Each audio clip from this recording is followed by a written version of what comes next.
عمر عرتن فيفا waxba kuma samayn Mareykan waxba kuma samayn inaga wax ku samaynay oo dalkeenii baabi'inay oo soo burburnay oo adduunkii u san ina aaminayn oo championka waxaynu ku guuleysanaa sanad kasta la dhaho musuqmaasuq ama corruption champion corruption kan number 1 uga la adduunka see rabta inuu ku aamino dadku adaan ku weydiinayo qof chokoraaya oo waalan oo bacajiidanaya gurigaaga ma ku soo xareysan lahayd maya inuu wax ka xada ka baqaysa wiilkeena inaga halka dhignay inaga islaynay maanta haddeen xushmayn lahayn oo iskaraamayn lahayn wiilasheena hibada ee inoo soo baxay saa looma bahdileen عمر عرتن horta waa casaa an takrahu shay'an wa huwa khayru lakum isagu wuu ka faa'iiday waayo hadduu hadda koobka adduunka soo dhameysan lahaa wuxuu la mid noqon lahaa albitarayaasha kale oo meeshay joogaan buu joogi lahaa hadda wuu dhaafay waxaan rajeynayaa in goofan loo furay oo million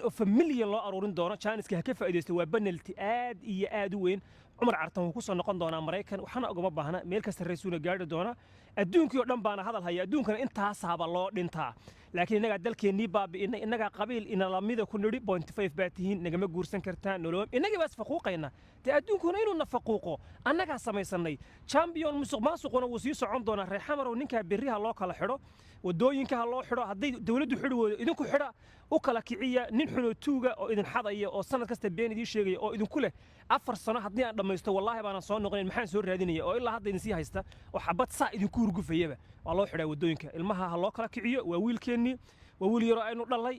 goofankana qof kasta waxa ku diri karta ku dir dad min $10 ku dirtaan oo 100,000 qof ah 1 milyan buu saa ku haysta waxba uguma baahan adduunka hayaabo haddana waa yaaban yahay Umar Cartanna inaga halka ku dhignay ee isaga ma aha yaan la isna tirin taariikhdani way horeysay